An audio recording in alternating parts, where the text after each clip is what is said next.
I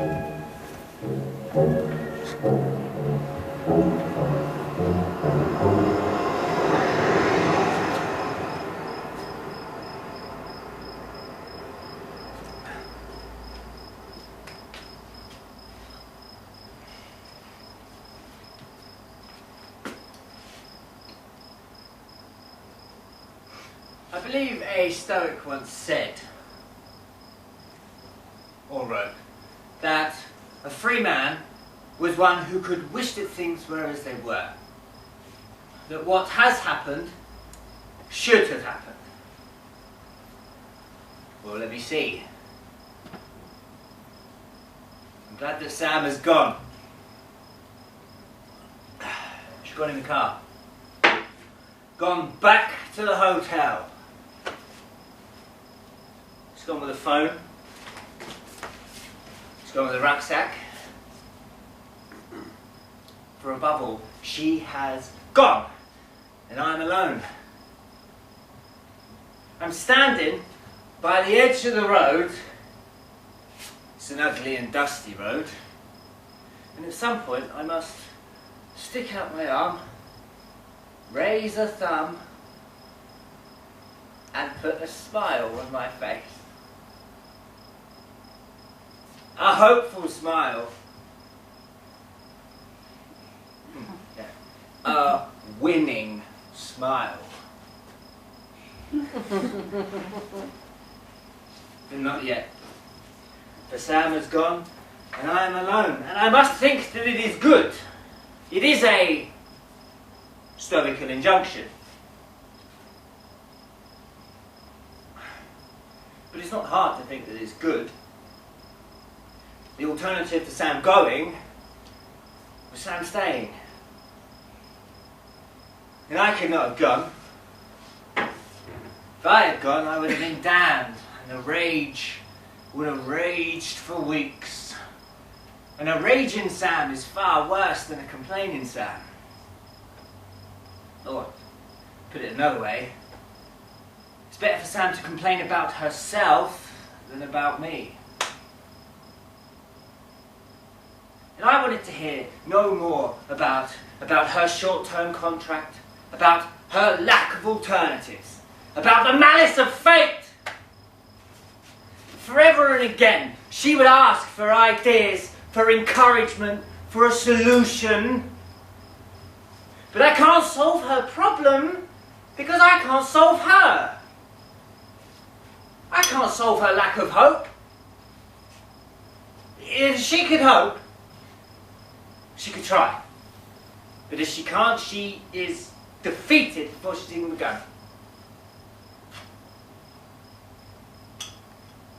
And every new job is lost in her imagination before she's even finished hearing the idea.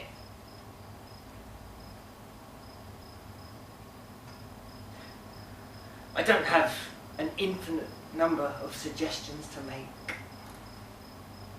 I can only urge so much each day, and then I reach the point where I must say that the problem is you.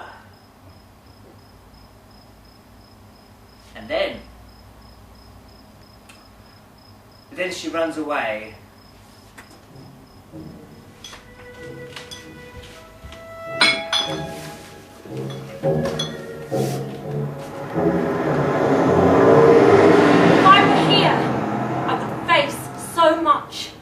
So much would be different from before. That's what I thought. So much that I feared I would confront. That's what I believed. So much would challenge me. That's what I hoped.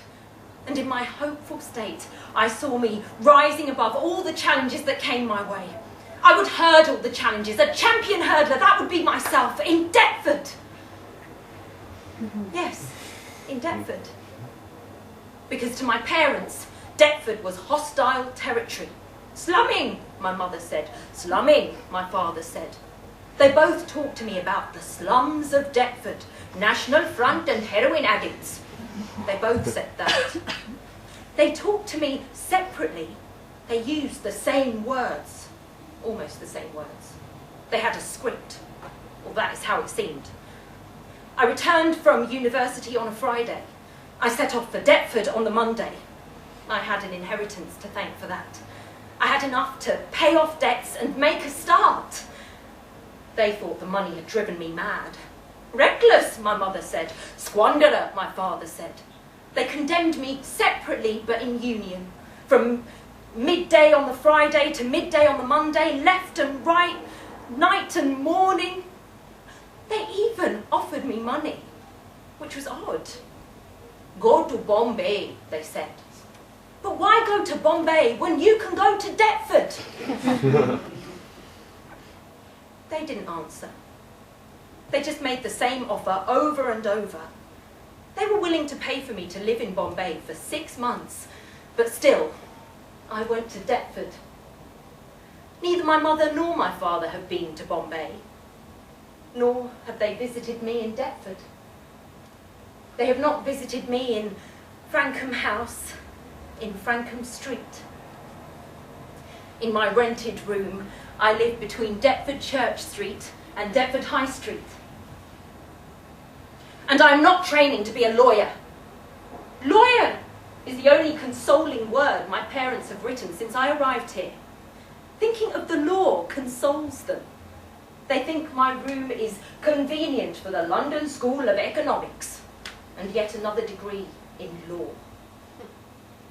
But I don't want to be like my parents, not at all, which is a thought my parents cannot comprehend, except under the labels of malice and madness. Malice, my mother, madness, my father, in letters written the same day. And between the lines, there was a picture of vicious squalor. They see me, in their imaginations, in Frankham House, in Frankham Street, living in squalid and vicious conditions. The thought is plain, even when left unsaid. And nothing I have written on Frankham House or Frankham Street has done anything to shift their opinions. They have never been here, yet I am wrong and they are right. I see civility and tranquility. They see drug-crazed fascists in their imaginations, which are altogether strange and which cannot be amended at all. I wanted something new. I wanted to face something new. I wanted to push my face into something new. Yet the reality of Frankham House in Frankham Street was not the new thing I had expected. Yet I had never expected the stormtroopers with syringes my parents see all about me in Deptford. And I rent a room, and that is an abomination. It's an abomination to them. Abominable, my father wrote. Abominable, my mother wrote. Renting is for the underclass, father. Renting means sleeping in someone else's bed, mother. So I bought a flat. I invested some of my money. I invested in property. I invested in the Lee High Road. But I didn't move. I kept my room in Frankham House, in Frankham Street, in Deptford. I followed my parents' advice in a way they did not like. And my property on the Lee High Road, it came with a tenant.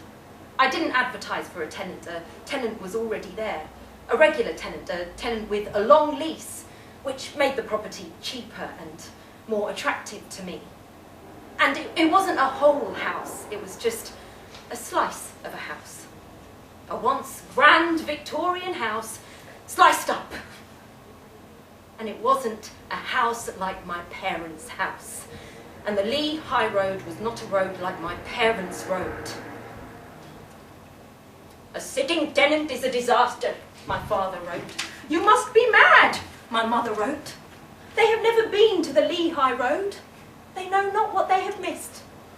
They merely write from afar, accusations, misrepresentations, assertions. Their letters punctuate my life. Mostly they mark the end of a period. Sometimes their letters are semicolons, marking transitions within a period. Their letters always leave a mark. And as to the tenant, they wanted to know more, to know details, to know all. I told them little. I told them things, little by little. But I never met the old man. The old man. That was how the estate agent described him. He didn't give a name. He was just the old man and nameless. But I learned his name when I bought the property. Then I was given a copy of the tenancy, the contract. Thomas Koval. That was the name of my old Polish man. A tenant, regular and true. No trouble at all, the estate agent said. But I wanted to meet him, to reassure him, to tell him that I was content to stay in Frankham House in Frankham Street. I wanted to say that I was content for him to stay forevermore. But he died. He did not keep our appointment, but he did not stand me up. He sent a message. Hospital, it said. I had to go to the hospital that day. It was no more precise than that, but I understood. I assumed that day was the appointed day and he would not be there at the appointed place, the flat. Instead, I met the police. They came here to my room in Frankham House in Frankham Street. They surprised me. My landlord let them in. There was a knock on the door. Come in, I said. They came in, they stood here, they remained standing. They delivered their bad news. Thomas Koval is dead. And so I was surprised again. Why have they come to me, I asked myself. We understand that you're his next of kin, they said. And I was surprised a third time. The police said that the hospital said that Thomas Koval said that I was related to him. And then they left, with all due words of condolence. And my landlord reassured me. He had overheard the words of the police, and my landlord, by his own account, was a psychiatrist and a herbalist. I understand loss, he said. My son committed suicide. But his attempts at sympathy I found confusing. I never met Thomas Koval, I explained. And my landlord gave me a sympathetic look that suggested I was in denial. And he looked at me as if he understood my self-deception, for he was a psychiatrist and a herbalist. But I resisted his psychology, his psychiatry, and his herbal tea. And my parents wrote. They wrote many letters. Disaster, my father wrote. You brought this on yourself, my mother wrote in hers. And their letters were strange, even stranger than their normal standards of strangeness. They excelled. And I went to the flat. I was hoping to find some evidence of a friend, somebody to notify of his death, somebody to invite to the funeral. But there was nothing to suggest he knew a living soul, except for one sentence. Jan, you take the 321, Thomas. It was on the first page of a notebook. A blue notebook with hard covers, 6 inches tall and 4 inches wide. And there was nothing on the second page, and so on, until on the last page I found 3 sentences written in the same hand as the note to Jan and with the same pen. I don't believe in water turned to wine. I don't believe in the forgiveness of sins. I don't believe in the resurrection of the dead. That was what he wrote. And that was all I found in the notebook. And all in English, nothing in Polish. And it left me curious. It left me wondering. And I asked a neighbour about Thomas Koval and his friend Jan. I knocked on the other door on the landing in the Lee High Road. I introduced myself.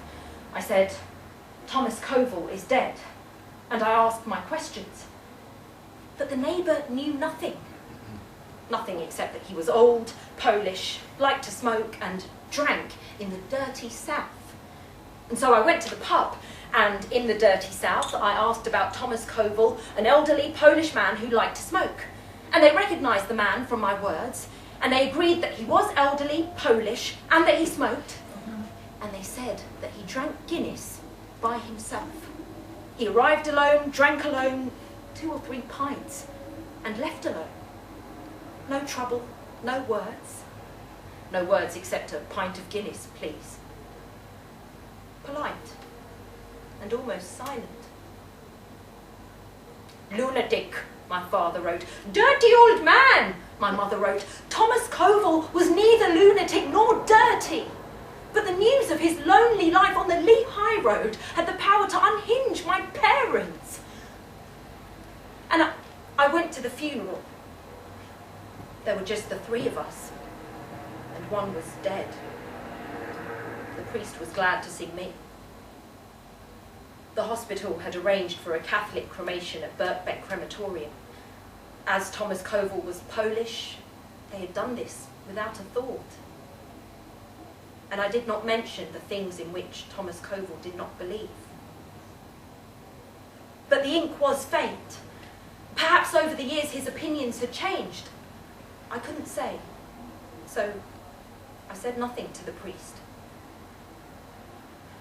And there was no sign of Jan, of the Jan who was instructed to take the 321 bus. Jan, an English woman. Jan, a Polish man. But again, the words were faint in Thomas Koval's notebook. It seemed likely that Jan had gone ahead of us to the crematorium. And I went back to the flat, but there was no evidence at all of anyone who might still be alive in his life. His wife, Ivy Koval, once Ivy David, had died 7 years before. Her death certificate was in a folder with a bundle of photographs, 33 photographs of Ivy and Thomas, mostly taken in Wales, in North Wales, in Conway, Carnarvon, Anglesey and Betsy Coet. There's a large photograph of Thomas and Ivy Koval, and a green car, a Morris Oxford, and an old church, and Betsy Coet written on the back. The couple are drinking tea in plastic cups, one red, one white. It was the only large photograph I found. I imagine Thomas Koval spent many hours studying this picture in his 7 solitary years, in the solitary remnants of his life, in his solitude on the Lee High Road. He was a man of few possessions. He had a radio but no television. He had 2 pairs of shoes, both black, 2 pairs of trousers, 7 shirts, white shirts, a jacket, a raincoat, an overcoat, and socks and underwear. The same make, the same colour. And on his bookshelf there was a map, 2 books, and 3 football programmes. Thomas Koval ended his life in Spartan solitude. And there were the X-rays of his lungs, showing black marks. The black marks that released him from the prison of his days. Suicide, my father wrote, and my mother wrote the same thing. Suicide by cigarette. And they both wrote about his desire to die. And they were glad, as if Thomas Koval had been their enemy. But he wasn't mine, and he wasn't theirs. They didn't know him. I tried to picture his life from the clues he'd left behind. He seemed to have perfected the art of minimal living. But still, I persevered with my late tenant. I felt I had a duty. I studied his map. His one map was of Italy, and it was marked with a series of crosses that began in Palermo, went along the north coast of Sicily, then crossed to the mainland, continued by the sea to Naples, then went diagonally across the country to end in Verona, at the foot of the Alps. And one of his books was The War in Italy, 1943 to 1945. It had been read many times. It was held together by 2 rubber bands, and every reference to Polish forces had been underlined, and Lieutenant General Anders and Major General Rakowski had been underlined more than anybody or anything else, as if perhaps he knew them, as if perhaps he had been there. And his other book was a collection of 3 plays, 3 violent, absurd plays of unpredictable plot, written in Poland in the 1920s. And in the first play, The Madman and the Nun, 2 sentences leapt at me. Imagine a long row of machines in a huge factory without any engineer in charge. All the pointers on the dials have already gone beyond the red arrow, and everything rushes madly on. These sentences leapt at me because that is how it feels inside my head every time I receive a letter from my father or my mother, and particularly when I receive a letter from them both on the same day. And my parents denounced Thomas Koval, war criminal, mass murderer. Why didn't he go home? They both asked the same question and made more or less the same accusation. But I believe his home was obliterated in 1939. That was when Poland was invaded by both Germany and Russia, and it was divided in 2. Much was obliterated, and many Poles were taken prisoner by the Russians, but then released to serve in the British 8th Army. In 1941, Germany invaded Russia, and Thomas Koval started his journey to Italy via Iran and Egypt, or so I believe. The clues I have suggest that this is true. Then, from Italy, he moved to Wales, married Ivy David, and they moved to Lewisham, or so I believe, for together with the map and the 2 books, I found 3 Millwall football programmes. The first for Good Friday, April 8th, 1955, and 2 others spanning 12 years. These programmes, the pictures of his wife and the photographs of his lungs are the only evidence I have for his life in Britain. Yet in addition there are his clothes, the bare flat, and the brief testimonies of him by the estate agent, the neighbour, and the barman in the dirty south.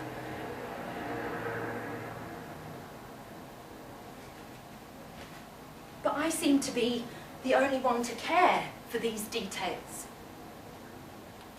Thomas Koval matters to me. I do not want him to slip into oblivion. He sat in his room, I sit in mine. I fill notebook after notebook with thoughts and impressions, and his notebook was almost empty, yet I feel linked to the man. Only in my mind is he still alive. In my thoughts, he is preserved. I alone protect him from oblivion.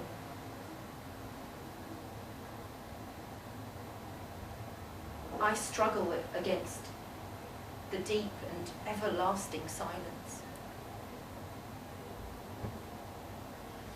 As long as I can, I will preserve Thomas Koval from the final death of indifference.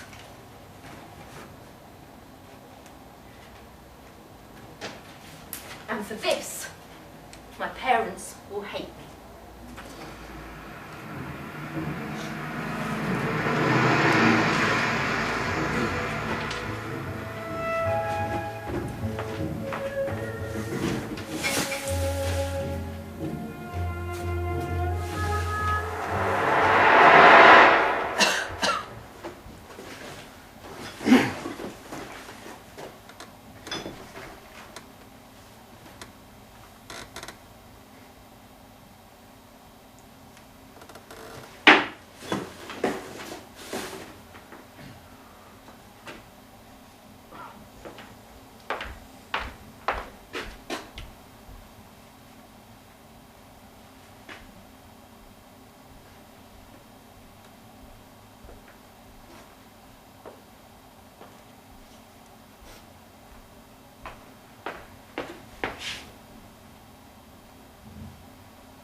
Wednesday.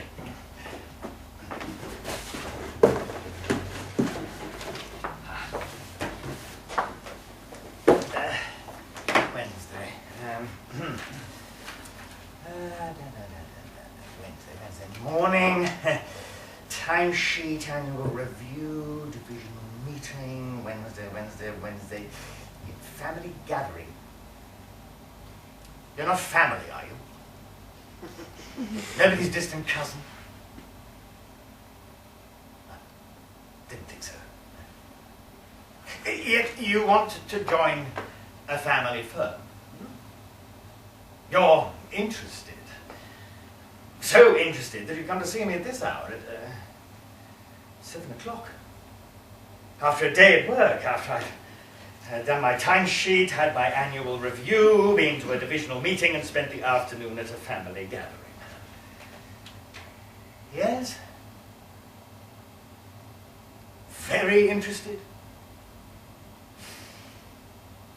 Marvelous. You're not a psychologist, are you, in disguise? You smile. And you can smile with your eyes open. Marvelous trick, that. Never mastered it myself. In photographs, I always look grim.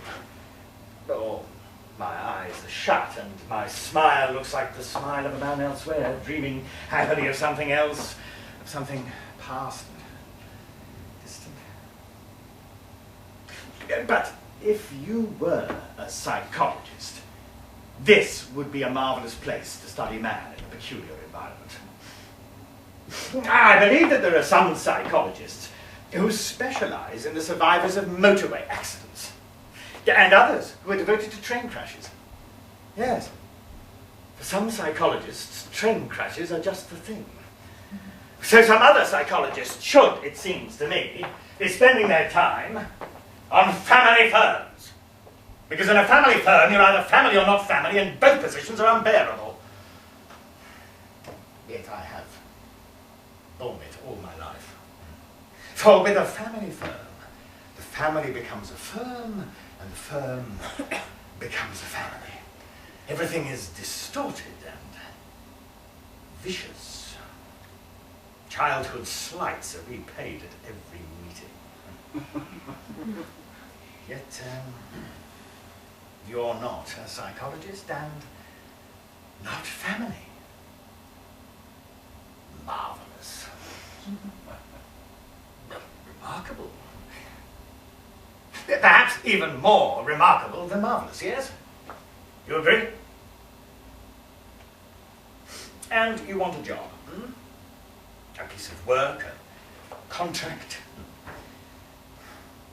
Well, do you believe that man has free will? That he can decide one way or the other? That he can weigh up the pros and the cons, balance the advantages and drawbacks, and with a clear, unbiased mind, pluck the right choice out of all those before him?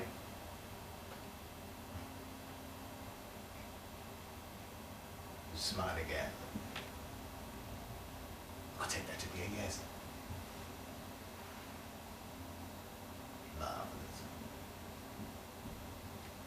But let us not pursue that line directly, and let us return to it obliquely in due course. In due course. There have been many courses held in this room, as well as many meetings and interviews. But it is the courses that stand out in my memory. For example, ITIL, Service Management, version 3. Even version 3. ITIL V3. But again, some might say that with the changes in the wider world, such a methodology is beside the point. But I say that that is wrong. I say that the methodology is sound, and that we must regroup and prepare for future expansion. Good practice is having the right ideas. Best practice is seeing how to apply them to actual circumstances. The horses for courses, so to speak.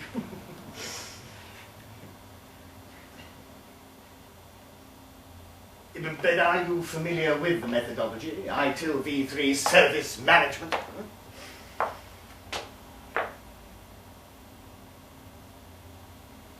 A curt nod. Good. Marvelous. A service is a means of delivering value to customers by facilitating outcomes that customers want to achieve without the ownership of specific costs and risks. Well, that sort of thing. You are familiar. You are experienced. Good. Very good. Of course, we've had our struggles. Within York and York Software, we've had our debates. I have even argued for the name to be changed to York and York Service Delivery. Out of the box I go!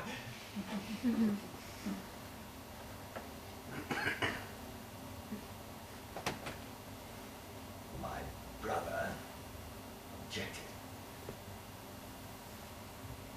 Henry objected. My brother Henry objected. He said our name was known. It tells people who we are, and it tells people what we do. He said that, or similar words. I mean, similar to those words. That's how I recall. Indeed.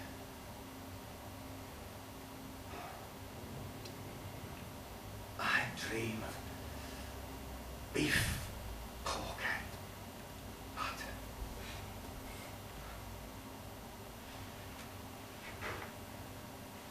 And you? Are your dreams so English?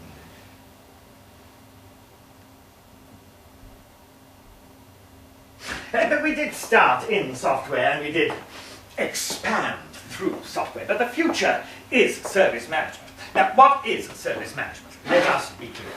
Service management is a set of specialized organizational capabilities for providing value to customers in the form of services. But we didn't start the company. Not Henry and myself, no. Our uncle and aunt did that. Edward and Teresa. Brother and sister. Our fathers, brother and sister. The background is important. Family firm, family history, go together. No, but he didn't work for York and York, no. Our father was a postman. We lived in Streatham Hill. We were the poor relatives in London. But we went to Streatham Modern, a good school by the foot of Streatham Common. You know of it, perhaps. Not familiar with London. Not brought up there. Not brought up in England. Brought up elsewhere. Marvelous. And what are the 5 phases? The life cycle phases, the phases of service delivery. They are service strategy, service design, service transition, service operation, and continual service improvement.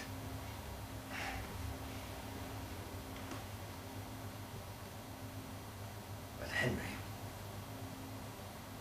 argued for software.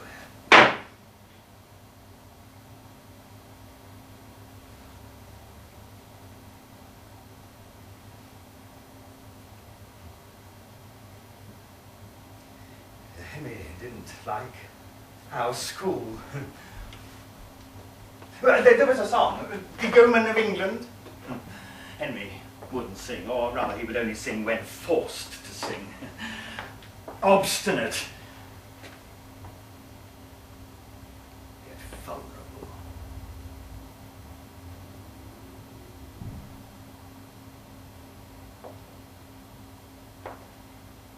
Once a man loses his faculty of indifference, he becomes a potential murderer. so Henry said. Henry hated school.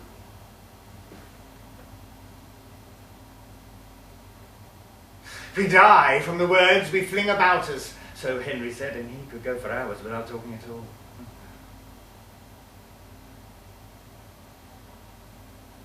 It was the best school our parents could afford.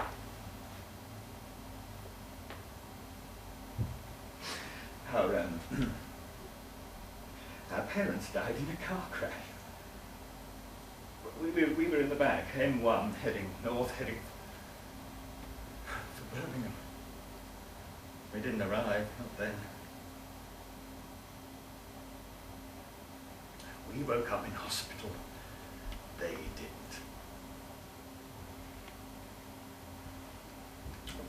didn't. We talked to doctors.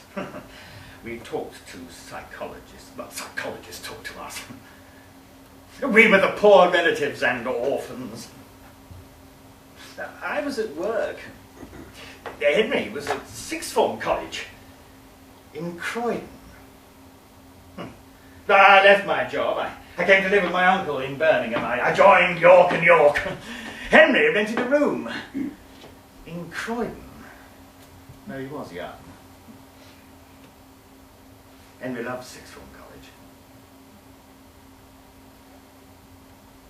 He hated school. Only in Croydon could his mind develop in all directions, so Henry said.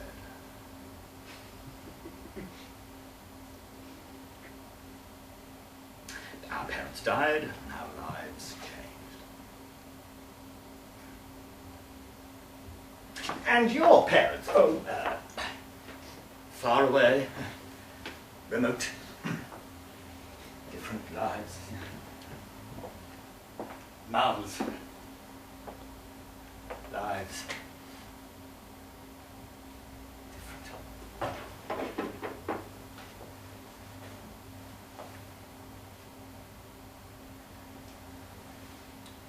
But my uncle was good to me. But my aunt was good to me. York and York expanded. It's a sound business you've come to. It's a business with sound foundations, yes. Things have been disrupted recently. Yet it is always possible to climb above one's expectations and to see things anew, tackle problems anew. Each morning, fresh and wide-eyed, see problems anew. Out of the box I go.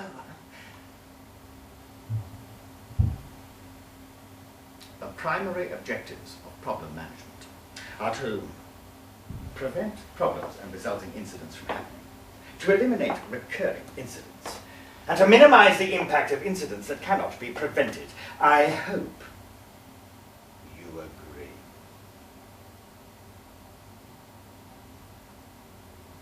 And are you a man to minimize the impact? Personally. And did you sing about the yeomen of England?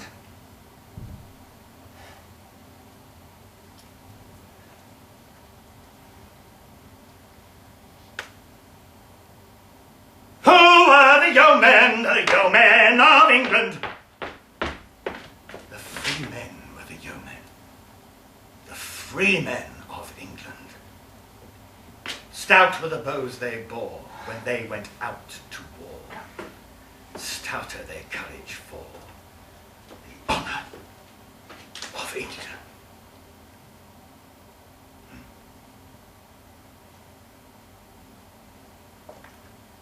Not English. Not a yeoman. Henry wouldn't sing either, not unless forced. I forced him.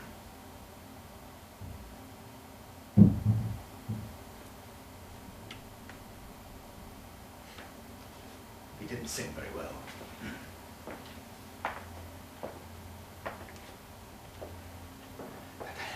Henry hated school. I was a house captain. Raleigh was my house. He was in Drake. Raleigh looked down on Drake. But it was only natural. Perry was the housemaster of Drake. Henry hated Perry. Mr. Perry. I didn't admire Perry, but Henry hated Perry. Perry persecuted Green. Henry wasn't a friend of Green, but he didn't like persecution, even though Green was black. Henry was twice attacked by blacks in Streatham because he was white. Henry was wary of blacks. Henry was not a friend of Green. Green was black. But Green had done Henry no wrong, and Green did not deserve to be persecuted by Perry. Perry said Green lines. Green got many lines from Perry. Perry appeared to have a mania for setting Green lines. Even after all these years, I remember the manias of Perry. Green once got 200 lines and handed in 8 pages. So Henry told me. And Perry lost his temper and called in the headmaster, Russell Owen. And Perry said, according to Henry, he hasn't done 200 lines. And Russell Owen asked, well, how many short is it? And Perry said, he's done too many. And Perry complained the boys thought 8 sides equaled 200 lines. And the two men stood there looking at the 8 pages. They turned them forward and back. And Perry said, 8 pages is more than 200 lines. And Green shook his head. So Henry told me. I enjoyed school.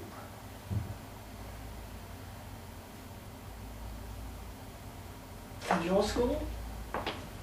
Or should we talk about more immediate matters? Should we talk about the Deming cycle? Developed, as you well know, by W. Edward Deming as a management philosophy leading to higher quality, higher productivity, and increased competitiveness. The Deming cycle. The Deming unicycle. Plan. Do. Check. Act. That gives continual service improvement. Plan. Do. Check. Act. Plan. Do. Check. Act. Plan. Do. Check. Act.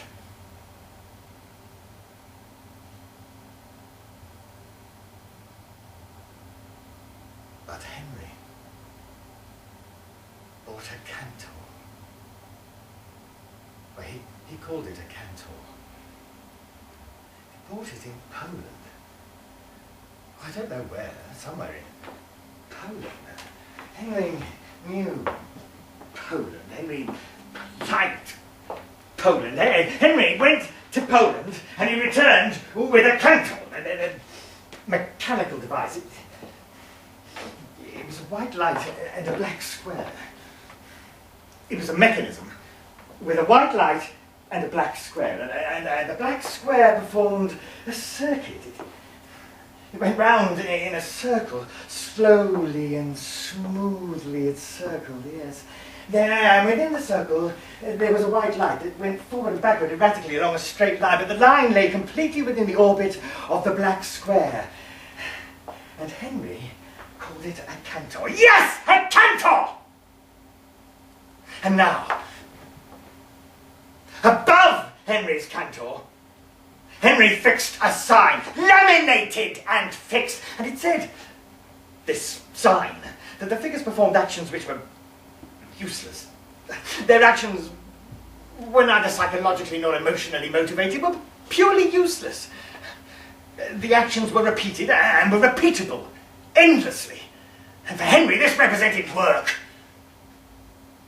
So Henry said,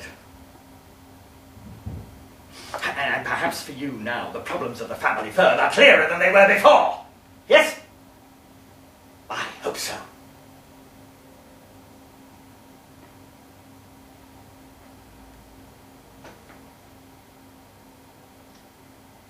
Marvelous.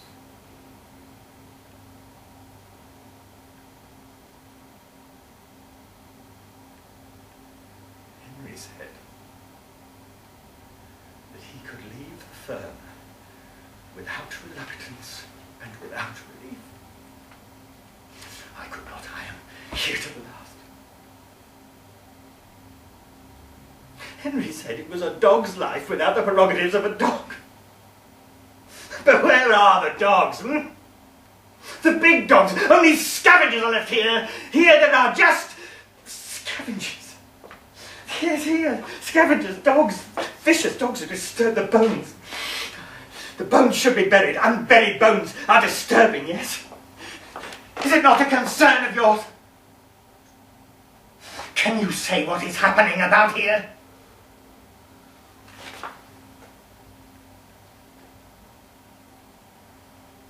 No? No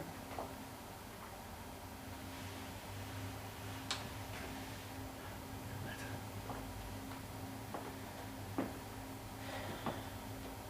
I want to have a mind like the inside of a Dutch cathedral, so Henry said. He was a man of strange ambitions. Out of the box, he went. Was Henry ever really in a box? That should be pondered. Was that the problem?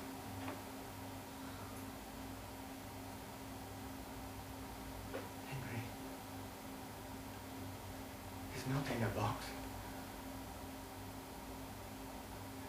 He's outside.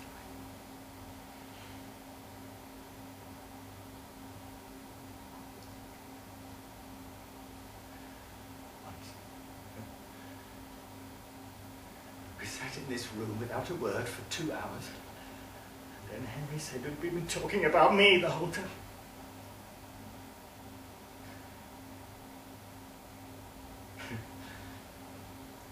Henry's intellect was devoted to the higher exaltation and the higher expectation. He went away from the Deming unicycle. I said, plan, do, check, act. He said, Dutch cathedral. And he studied his cantor, his mechanical theatrical device from...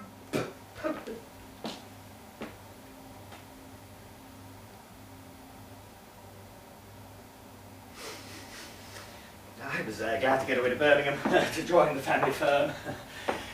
He stayed in London, Croydon College, King's College instead, in Croydon.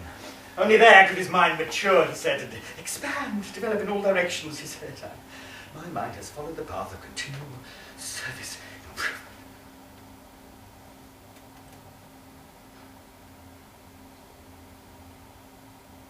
Do you know what has happened? Wretches fight with wretches in the larder of the Crown Plaza Hotel. Tins of corned beef, tins of apricots, booty, and weapons. Murderous weapons, tins brought down on heads. Is the change local or national? How many fell sick?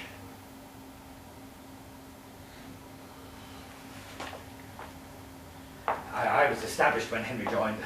Edward and Teresa knew me and trusted me. I was not too academic. My mind did not develop in all directions. I had focus.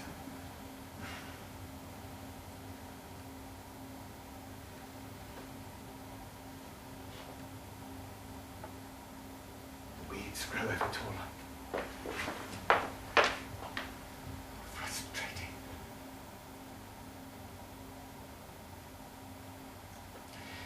In great times, the paradoxical becomes the usual. Again, the words of Henry. Have we suffered a great change? Is it only local? I can't get beyond the airport anymore, not the fence. And where are the planes? Oh.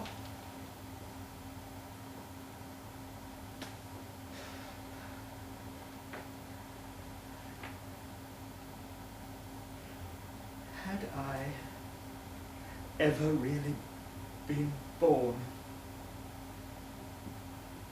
Henry asked me that. What did he mean?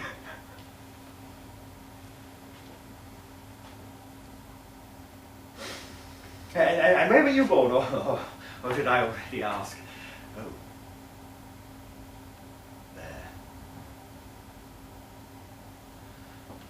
There is neither east nor west, border nor breed nor birth, when two strong men stand face to face, though they come from the ends of the earth.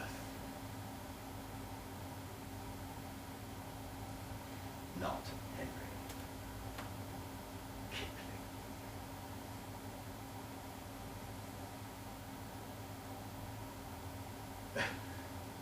But were you here before? Before people grew ill? The last newspaper I saw said that the bubonic plague had returned. Black Death too, it said, and then I passed out. It may not quite have happened like that, but that is what I remember. What did I dream the newspapers? I don't normally dream newspapers. I don't normally read newspapers. Henry was a great reader.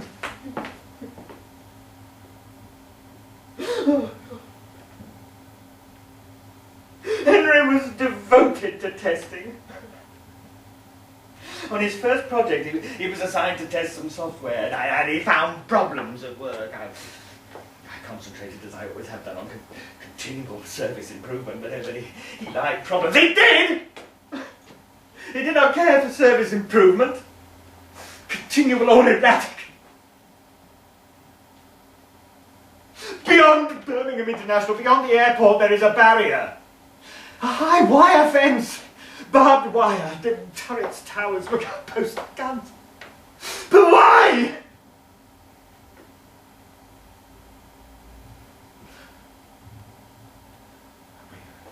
But you're not dressed the same. You look different. You certainly look different as you approached. As you approached along Trinity Park. The radio doesn't work. Not even the radio!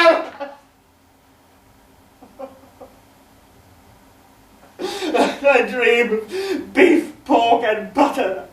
I live on tins of apricots and corned beef.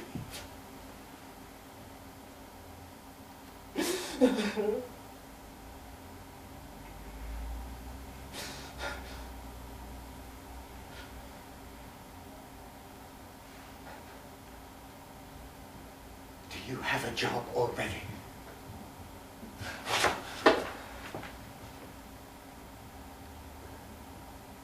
Am I your job?